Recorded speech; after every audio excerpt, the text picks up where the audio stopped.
Drink Cinema! Cheers.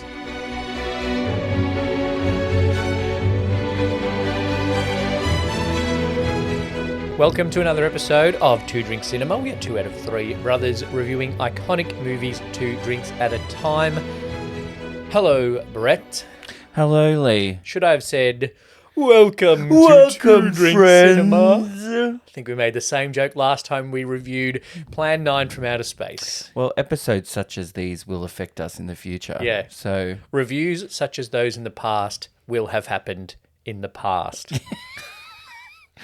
and hopefully we're saying the same thing. Anyway, In the future. what a fun ride this is. Always never gets old. You know what? I almost feel like it should be a yearly visit.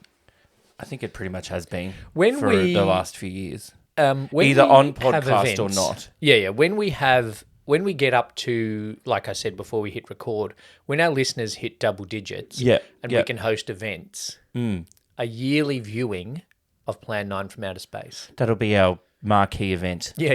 Yeah. No, not a cocktail party. No, which we've nothing. been Just watching slowly Plan 9 building from Outer up. Space and Robot Monster. We'll And do drinking the double. this. And drinking a Bela Lugosi. Ooh. So you have to drink it partway through and then change, and then drink, Well, and then change back. Yeah, I need to And drink. then drink some at night, and then also some at the day. I need to drink this and then get someone else to drink this bit and then drink that bit. This could be a mess. It's got pineapple juice in it, so tequila? I'm in. Tequila, amaretto, agave syrup, Oh, fancy. splash of bitters and stuff. Yep. There's lemon juice and pineapple juice. Does the tequila represent the regret that Bela Lugosi had for signing on for this project? Look, tequila represents the copious amounts of tequila anybody had while making the movie. Dudley Manlove needed to Dudley have. man love. Fucking hell. Cheers. Cheers. Yeah, Oh, it's sweet.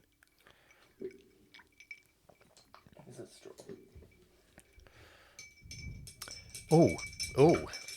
that's not. That's The agave and the lemon clash. I think they're meant to. Oh, Just like a number of elements of this movie clash. you know what clashes with me? Oh, tequila. That's a sipping cocktail. Oh no, I don't like that actually. Okay, I'll have it. Replace replace tequila with vodka. Or even I'd have gin. 10 of them. Gin would go all right. Or anything. Malibu.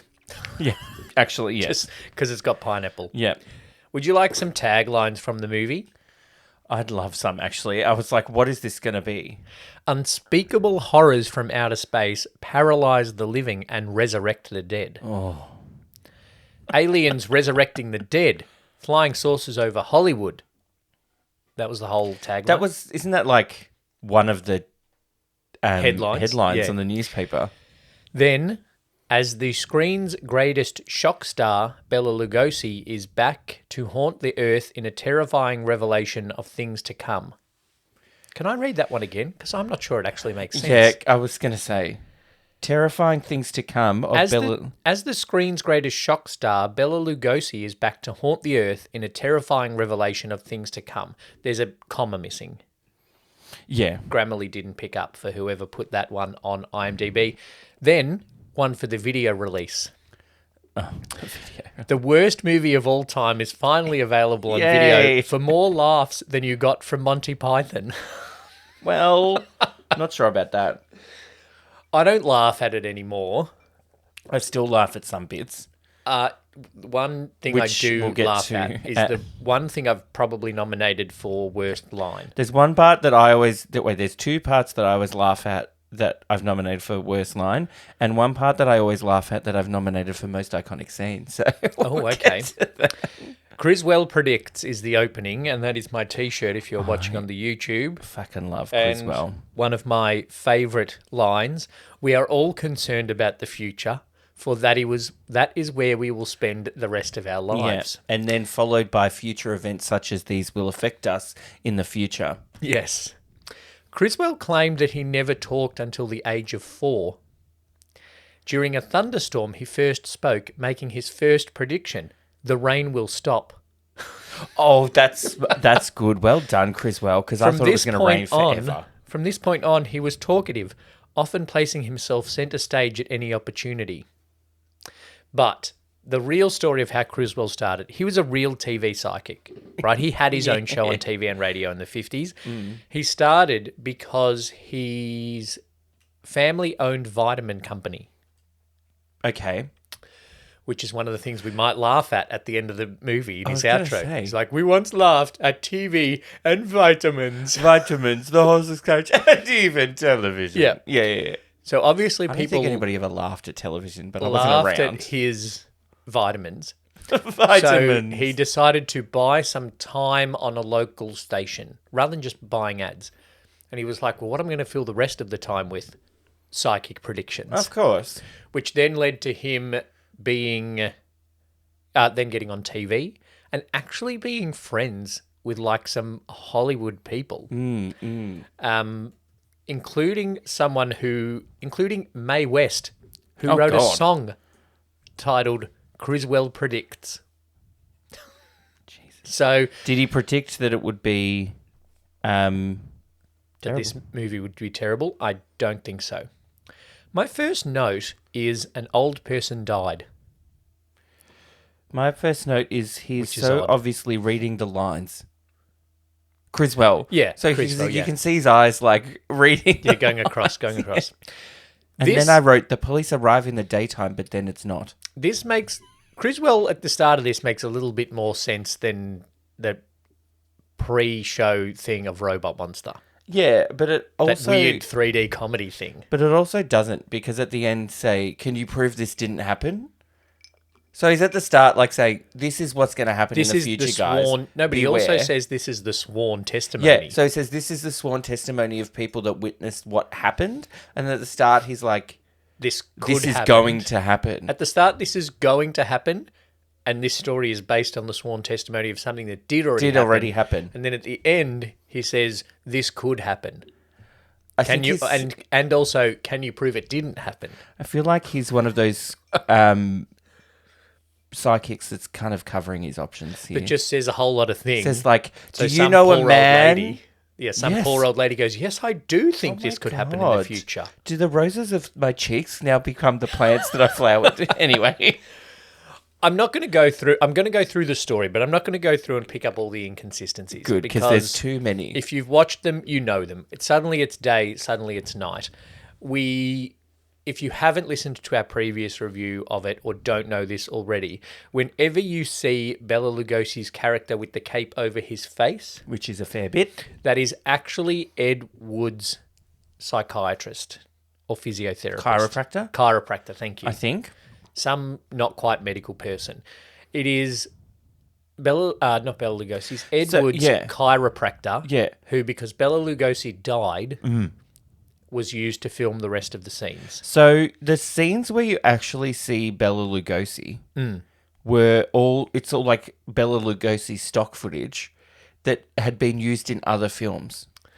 I didn't know that. So, because he died, so Bela Lugosi died in August 56.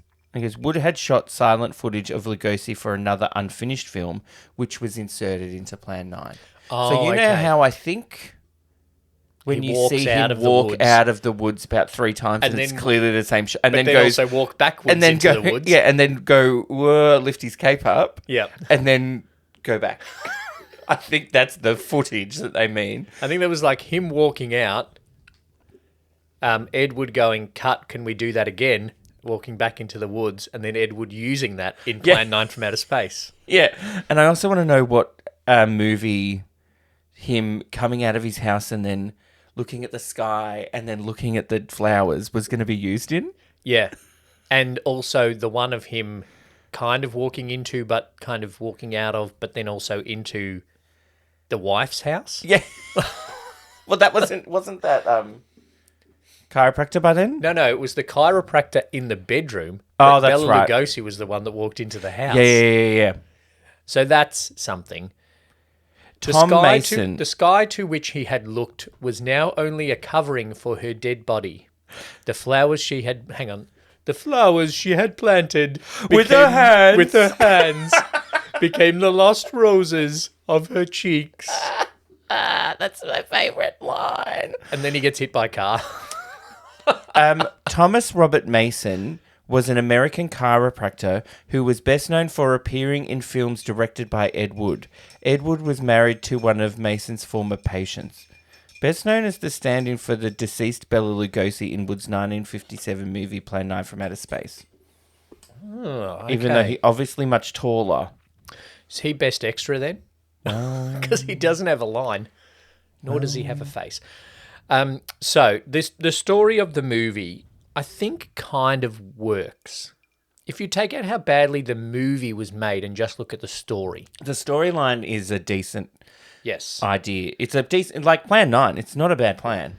Well, as Jerry Seinfeld says, this isn't plans 1 through 8. Yeah. This is Plan 9. This is the one that worked. And it's a big thing because solar night is a problem. Well, I'm still worried about solar night, and I have solar panels on my roof. You know what? Solar night could be a thing. Like, it's so something that somebody could invent. If Bezos comes out next week and says, I've learned how to set fire to sunlight, I'm getting I'm on. going to go, stupid. So the story is, right, that the old man who doesn't have a name, The old man, yep. the old man's wife dies, Yep. and then the old man is so depressed that he walks in front of a car and dies. Yep. And the Abbott and Costello gravediggers bury both of them. Yes. And then the cardboard Love crypt, someone comes out and says, Why was he buried in the ground and she in a crypt? I don't know, a superstition of some sort. Some sort of family tradition. Yeah. Then We're not going to go line by line, everybody, but aliens have landed in a huge cigar-shaped, flying also saucer round shape. Yep. In By string that you can see. the cardboard cutout, again, cockpit of the plane. So we've got 2 sets of characters. Well, 3 really. We got the aliens, the humans of like the cops and that, and the husband and wife. So the pilot is the first one to see the alien spaceship, but doesn't see that it lands next to a cemetery. That he lives next to. Yep. Yep. So then he goes home and he can't tell his wife that he saw aliens because he's muzzled by army brass. You're still up there. Yeah. I'm muzzled by army brass.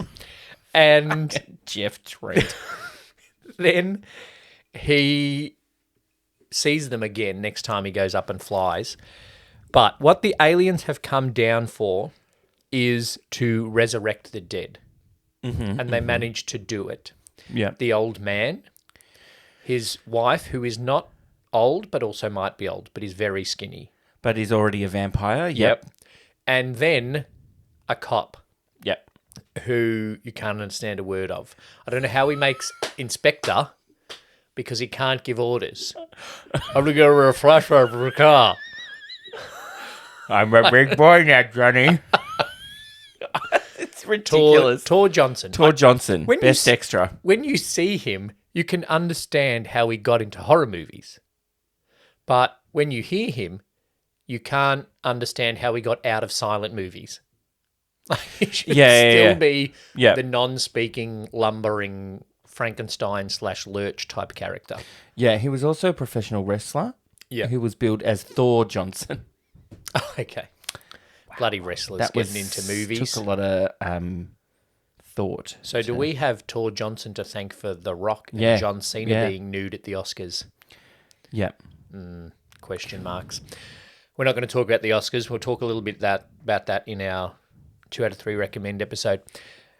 So the idea is that they're resurrecting the dead. And as the story goes on, we learn that they want to resurrect the dead because humans are more likely to listen to aliens if the aliens can show us that they can resurrect the dead, because that will scare them into listening. That is where they kind of lost me. Well, and no, I think I'm okay that is with that. where they kind of lost the 3 guys in the ship because when old mate Eros is explaining the plan, they look so confused. Yeah. They're just like, huh? What?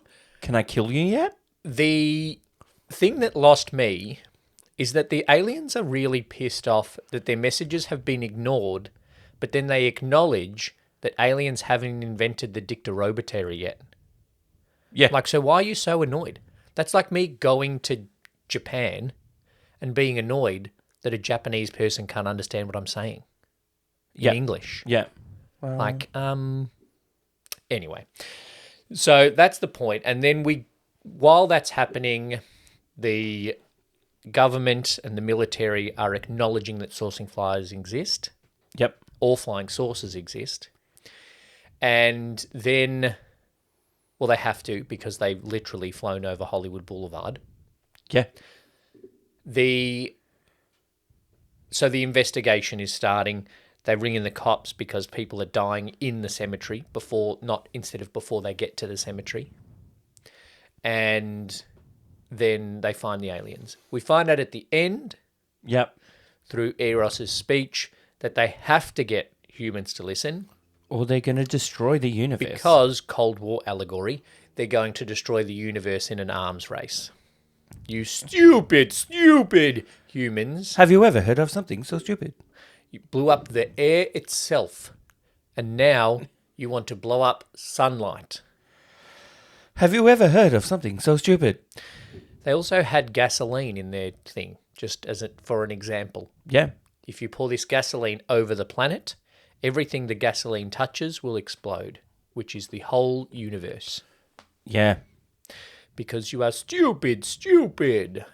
But then also their saucer can just catch fire. Like human fire. Yeah. Even though it's metal that doesn't sound like any metal they've ever heard before. You know who my favourite character is in this, actually? Detective Charles Boyle. I'll give you a hint. No. I'll give you a hint by asking you to leave the room. Oh, yeah. yes. The ruler, the gay ruler, the gay ruler. I wrote the Ooh, what a specimen. the campest aliens in the history of cinema. And yeah, there's just... I wrote some more notes about him, but it's just like the biggest eye roll since that's a teenage girl eye roll. It's like, bring in the big one. yeah. And he's just like, oh, yes, Plan 9. He has to consult the book. The resurrection of the dead. For Plan 9. So, yeah, it's just a stupid movie. I like the story. I actually like the story. That aliens come to Earth and have to get humans' attention because the arms race with ourselves is threatening people outside the world. Yeah.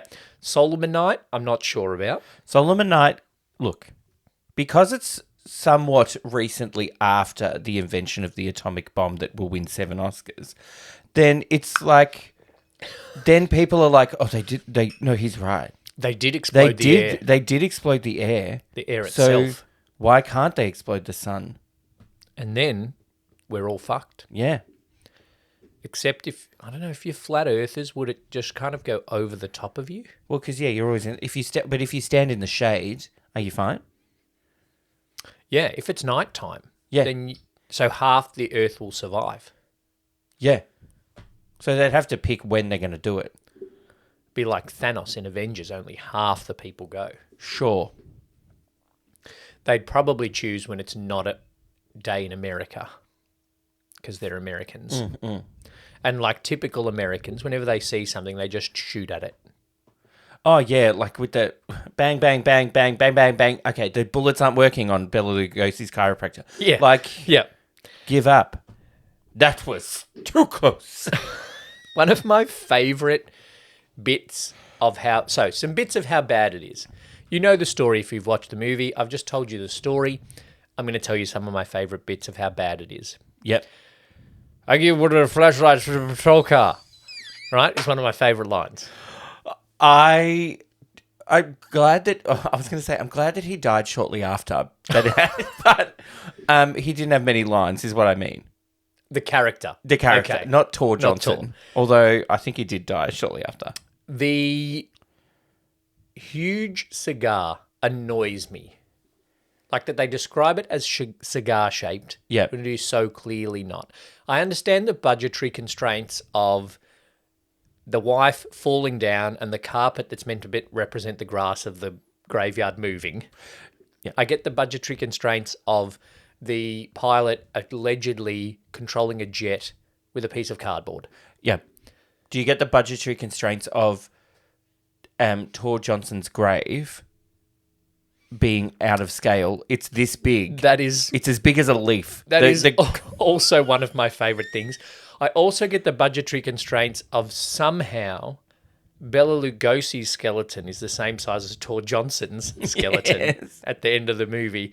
But the story things of him saying it's cigar-shaped when it's so clearly saucer-shaped actually annoyed me. Okay. What about the story of it wouldn't be surprised if he's asleep at this time of the morning. An air traffic But controller then they who's say asleep. it's 15 to 4. Like it's 3:45 and it's sunny outside the plane. Well, but because it's they're the above morning. the clouds. They're above where the sun sets. Yeah. They could have flown around where the sun Well, sets. they'd be dead if their Solomon night That's did true. happen. No, my issue is that you have an air traffic controller who's asleep on the job. You just have to hope that your air traffic controller is awake when you radio him. And what about women in Eros saying in their planets, women are for advancing the race, not fighting battles. But he's brought a woman along. Oh, were they going to advance the race in spare time? Yeah, well, not him. Well, not not Dudley Manlove. Not Dudley Manlove. He was hoping to find a human to advance the race with her. Tanner. Yep. Oh, well, they died. But also, at the same time, the men, when the wife doesn't want to stay in the police car, they're like, modern women. I know. Fucking hell. Fancy not wanting to be left in a car outside a possessed alien graveyard by yourself. Yeah. Just do what the men tell you. Was Edward sexist? Probably. Yeah. Because he fully, Dudley Manlove, fully violently throws Tanner away during her speech. Oh, it's ridiculous. It's terrible. You have also done this. One other thing that gets me is that the aliens believe in the same God as the human Americans. Yeah. There's only one godly. It's a very American thing to be. When they're like, Inspector Clay's come back to life, the cop who has seen Vampira and Bela Lugosi and the alien spaceships that have been on the news refuses to believe his colleague when he says Inspector Clay's been brought back to life. Like, weird shit is happening. At some point, you're just going to go, all right, if you say you saw it, weird shit's happening, let's fucking go with it. Yeah. I think that was... Maybe Detective Boyle is just not very believable. Well, he's a kind of an idiot, so... True to character. Yeah. In case viewers haven't watched Brooklyn Nine-Nine, that cop is the doppelganger of Detective Boyle from Brooklyn Nine-Nine. Yeah. What else? That's there's not much to say. Yeah. One thing, the arrogance of American military is a big part of this. Like, they're just going to shoot these things out of the sky. That's a bit I love as well. And then one of the messages is like, we are not going to destroy your planet.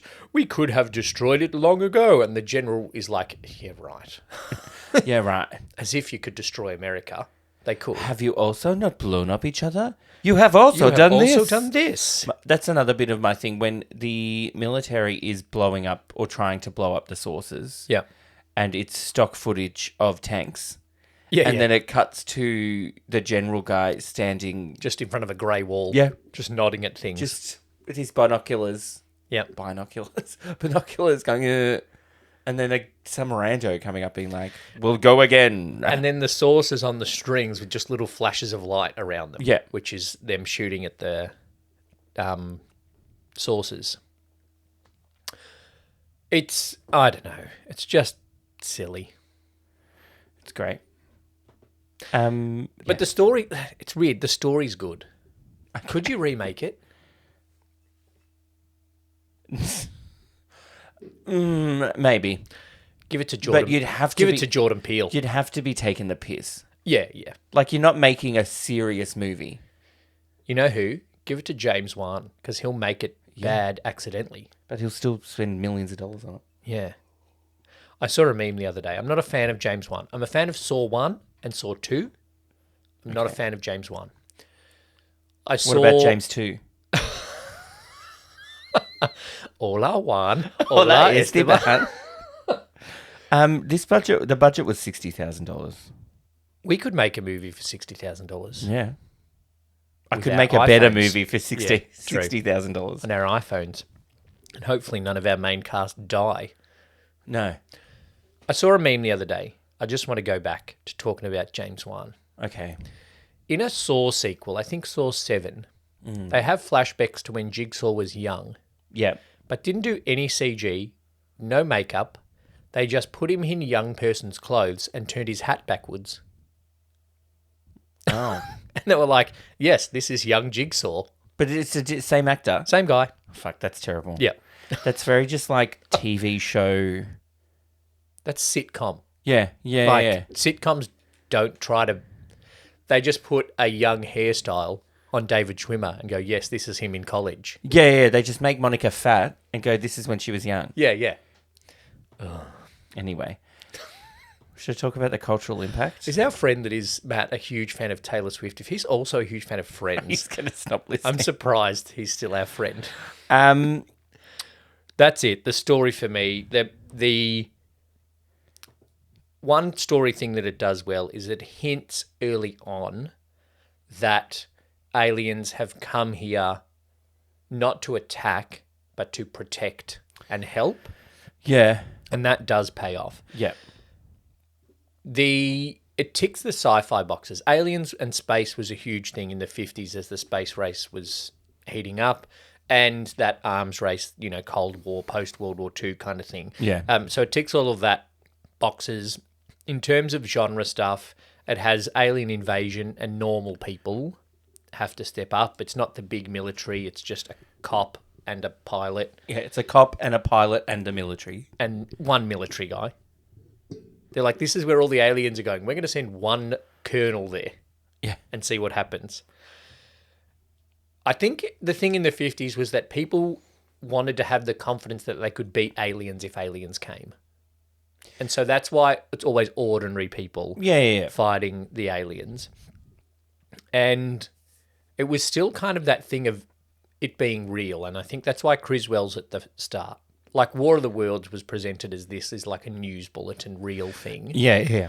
And so I think this is kind of trying to tick that box with Criswell as well, although the script means that he says it did and didn't and could, but might And has already, but Yeah. might future happen. Yeah. all of the happenings, past, present, and future. Past, present, and some kind of combination of past and future tense that Criswell has invented. Could you not believe that this will happen in the past, present, future? You could believe that this may have not happened in the future. Oh, is Criswell a politician as well? He could be with that hairstyle. Yeah. Get your rewards ready because cultural impact. Okay. The Ed Wood movie. The Ed Wood movie. Yep. It's in there a lot, including the guy. The chiropractor is a character in the Ed Wood movie. Fantastic. Plan 9 from Outer Space was on television a lot during, like, in the 60s and 70s. But then got its big break, if you will, Yes. when in the book called The Golden Turkey Awards, named it the worst movie ever made. I think... And the film was given 2 Golden Turkey Awards for worst director ever and worst film ever. it's right up there. It has since been called the epitome of so bad it's good cinema. I think Robot Monster is worse, but this Yes. is higher in the so bad it's good. I think it's Robot Monster's a worse made movie, Yep. including having the villain in a gorilla suit With a bubble machine. with a helmet on. Yep. Um, And I think that, Plan 9 is funnier. Its faux pas are more entertaining. Yep. Yes. References? Seinfeld. Big reference. That's about it. Favourite reference. I'm going to have Chinese for dinner after this. Cartwright! Card For $50, I'll put my face in their soup and blow. That's very out of context, George Costanza. As I said with the cultural impact, it didn't win many awards until now. Ooh. So this is Our our awards. Thank yeah, you. that was a Sorry segue. for that segue. Fuck. Shit. Okay, stop. Refilm. It's now nighttime. You're dead. Oh. Yeah. Now we're looking at the awards.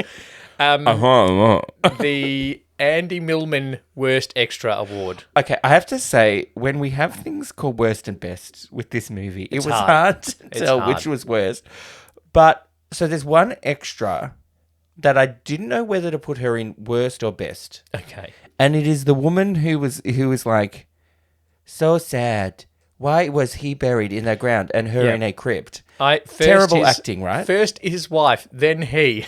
Yeah. I put that in, yeah. But then the scream is good. Yeah. So I don't know. Vampira doesn't have any lines. She just stands there and goes... With ridiculous nails. Ridiculous waist. We talk about it every time. Terrible makeup. Another one for worst, that's definitely worst extra, is at the wife's funeral, who also doesn't have a name. Yep. The old man's wife. Yes. They're at the funeral, and then I'm assuming priest... Same. Has the book open, and he's just standing there. Yeah.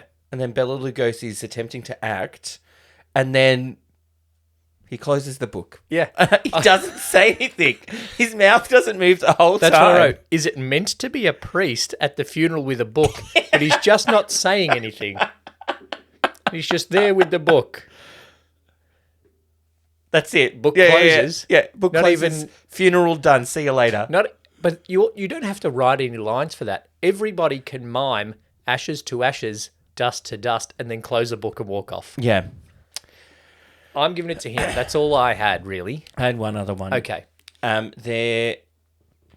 Someone's on a stretcher, and these morgue guys old man. come, and they're on a stretcher, and then the flying cigar comes down, and then whoosh, and the guys carrying, they just like throw the thing off.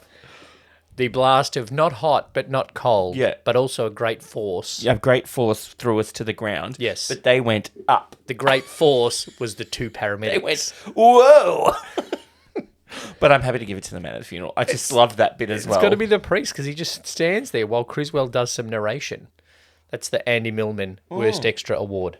I think one of the ones that's on the stretcher is one of my nominees for Best Extra. One of the Gravediggers. Oh, yeah? I think that's who's one on the that's like, stretcher. oh, it's getting dark. We should cover- yeah. It's played in like 1.2 speed or something. And also, is it inappropriate for a gravedigger to just be like sitting there with their shovel waiting for the funeral to end? Very. Like just like... Yeah. I mean, I've got dinner or breakfast reservations, depending what shot you're doing. It's getting dark or light. Come on, priest, wrap up whatever you're not saying so we can dig this grave. And then they go, shovel. Oh, what was that? Maybe some sort of coyote. Oh, it's getting dark. Let's go. I'm not staying around for this. I'm not sure the grave's full, which makes it pretty easy for them to get Vampira out.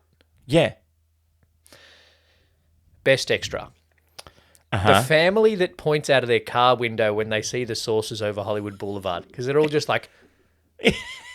And go.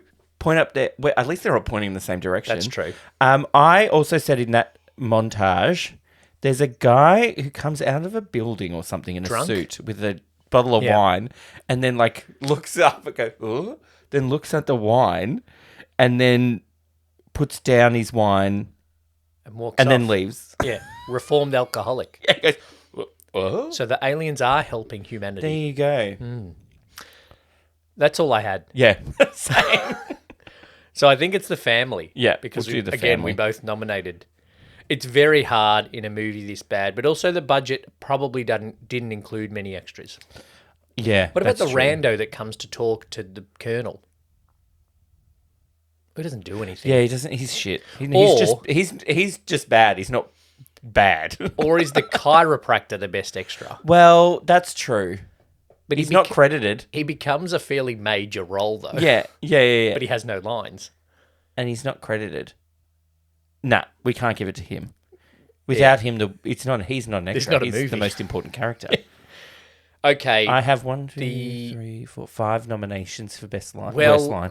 The Best worst line. Halle Berry extra worst line. I went with bad lines, but also a couple that I liked. First his wife, now he. That was just badly acted. Yes. As well as who speaks like that? First his wife, now he. Yeah. I wrote future events such as these will affect you in the future. I wrote that. That's also one of my favourite lines. Yes. So I'm not going to actually nominate it. I nominated my favourite line because it's so bad. The ever beautiful flowers she had planted with her own hands became nothing more than the lost roses off her cheeks. That's poetic. It's almost poetic. Almost with her own hands. I, a fiend. I've got a girl with a flashlight car. That's just bad delivery. Also, I had Yep. I like you, Colonel. Like, oh, okay. Okay. Dudley Man Love. Wow. Very queer coded, this movie. I would heavily advocate for this winning. Worst line. Mm-hmm. Inspector Clay's dead. Murder. And someone's responsible. I had that because it also goes at the time where he's rubbing the neck with his gun. With his gun and that other plainclothes police officer thing that keeps it he's just Touching his hat with his gun, waving around. Bloody Inspector Quimby. I had, and somebody's responsible. Yeah. But I also had one other one. Oh, can you prove that it didn't happen? But we've already talked about whether or not it's the past or the future. I had future events such as these could happen to you in the future, but I think it has to be, and somebody's responsible. Because he says Inspector Clay's dead, murder, and someone's responsible. If someone wasn't responsible, it wouldn't be murder. It needs to go, and somebody's responsible. Dun, dun, dun. Yes. Like that. And then he shoots himself in the neck. Murder, and somebody, you're responsible. You shot yourself. Just whoop-a-boo-a-boo. I didn't cry. Oh. Sorry, Ben Stiller from There's Something About Mary. Nothing in this film made me cry happiness or sadness or even laugh. I didn't laugh enough to cry from laughing. But we have the Darth Vader, I am your father, most iconic scene. The UFOs flying over Hollywood. Okay. I nominated that. Mm-hmm. Bella Lugosi walking out of the trees and then walking in rewind and then back into the trees is iconic for me. Yeah. I wrote when Tor Johnson is resurrected and sits up but then can't really get out of the grave. Because he sits up and that's actually reasonably well lit. It's a good shot and the music's not bad. Yeah. And then he's like, oh, fuck, I can't get out. And then it cuts because obviously he can't get out someone's going to have to pass him a ladder. That's all I had.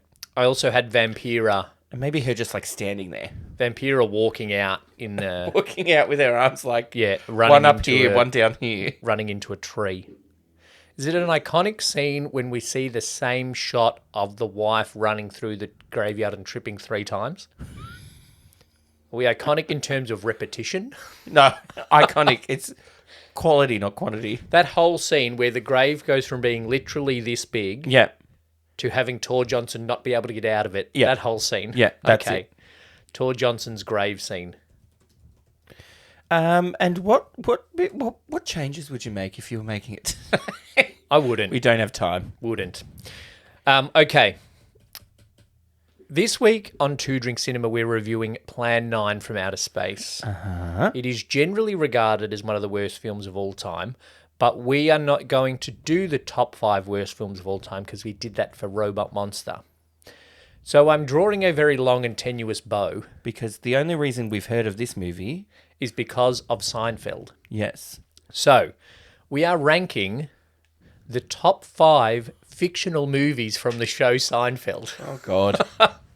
So, there are a number of fictional movies in the show Seinfeld. Okay? But I've just chosen 5, right? And we're going to rank them based on how much we want to see them be made in real life. I can't believe Means to an End didn't make your list. Sack Lunch was mentioned very highly in the online blogs. Or Blimp, the Hindenburg story with the laser pointer. Well, because there's no story for that.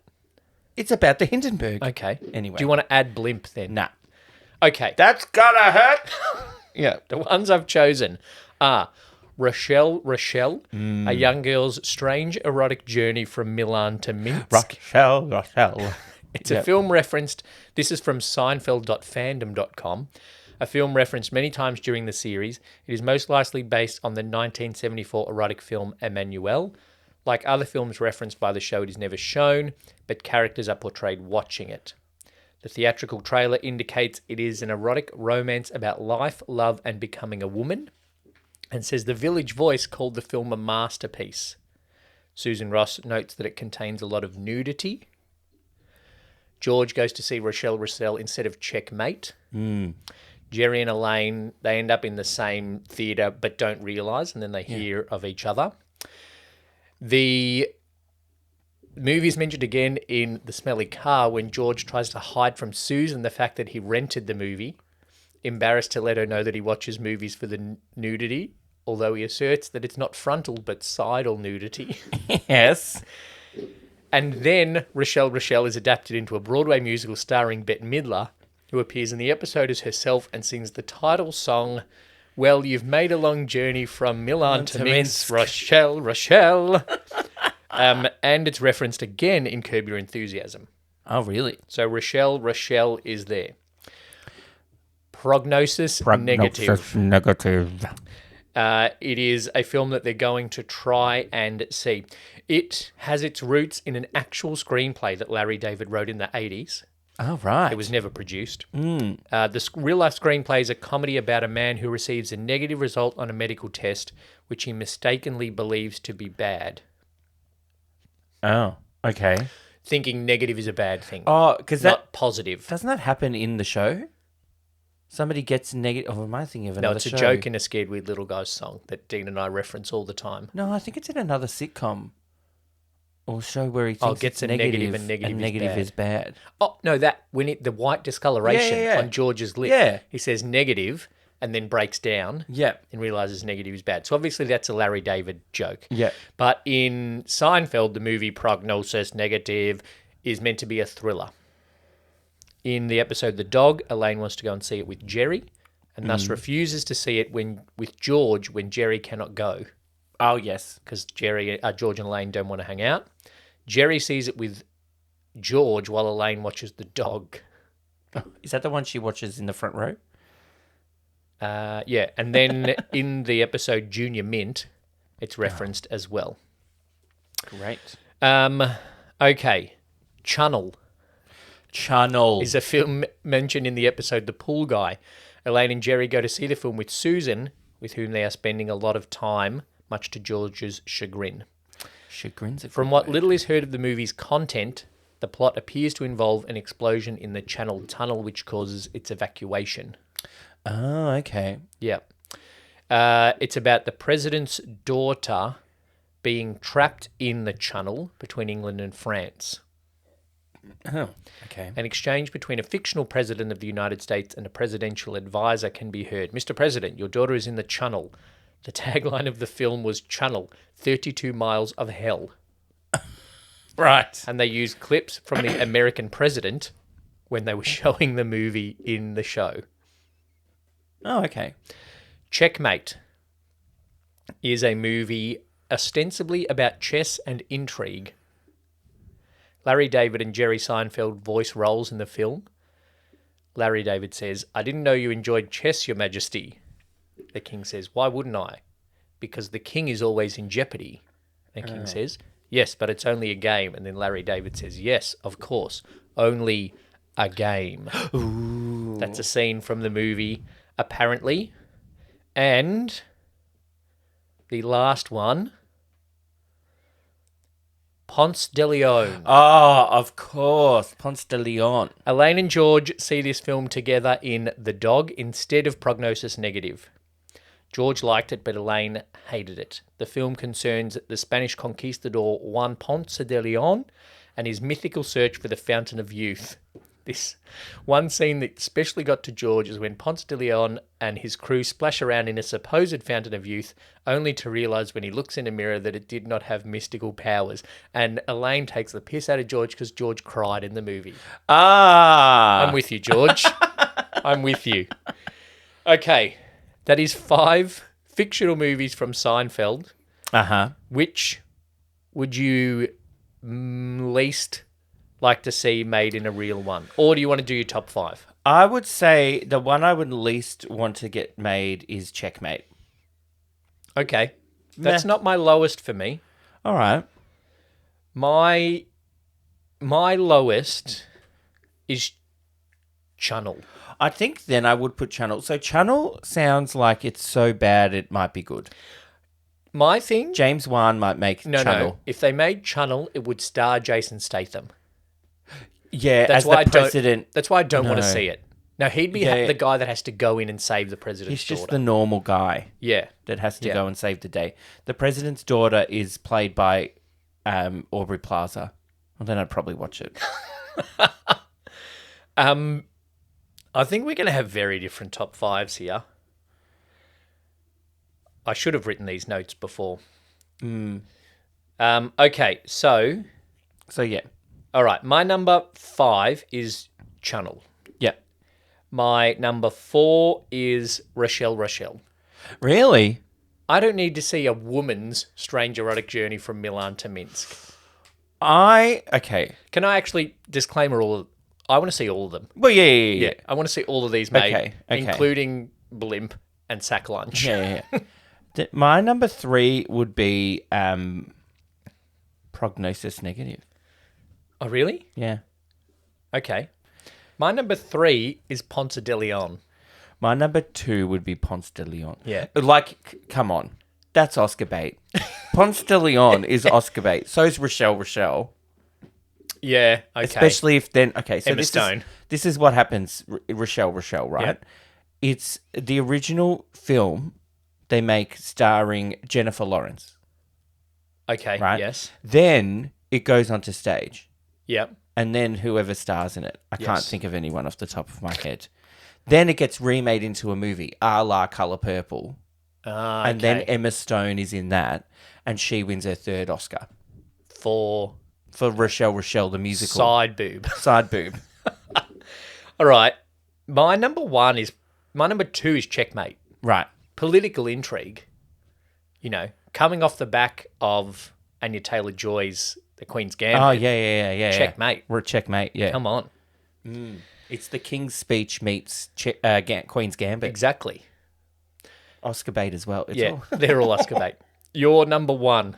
Oh, you said? Rochelle. My number 1 is Prognosis Negative. Okay. So, Channel could be good, but I feel like it'd be Jason Statham. I feel like it would be bad.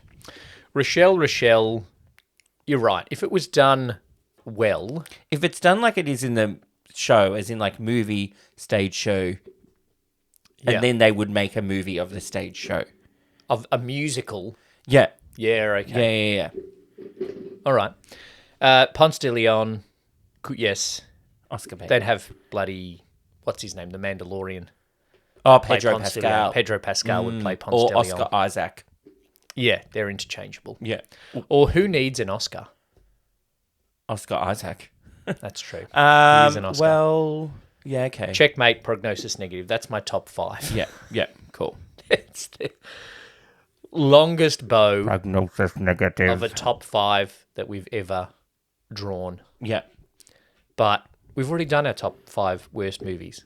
So you've We got have, to, so you'd have to go listen. got to listen to that in the back catalogue and listen to our review of Robot Monster and listen to our review of Plan 9 from outer space, which is mentioned in Seinfeld, which is how we got that how we got here. connection. Yep. Speaking of connections, let's pick a movie for next week and do a 6 degrees, Okay, great. which is going to be very hard. Yes, it is going to be. Spin the wheel and give me a clue. All right. I will spin the wheel and give you a clue. I don't think you've actually seen this movie. Oh, okay. Doesn't narrow it down. It stars the wickedly talented Adele Dazeem. Frozen. Yeah. Oh, John. Okay. I don't think we can do a 6 degrees. Frozen to Plan 9. I don't think it can be done.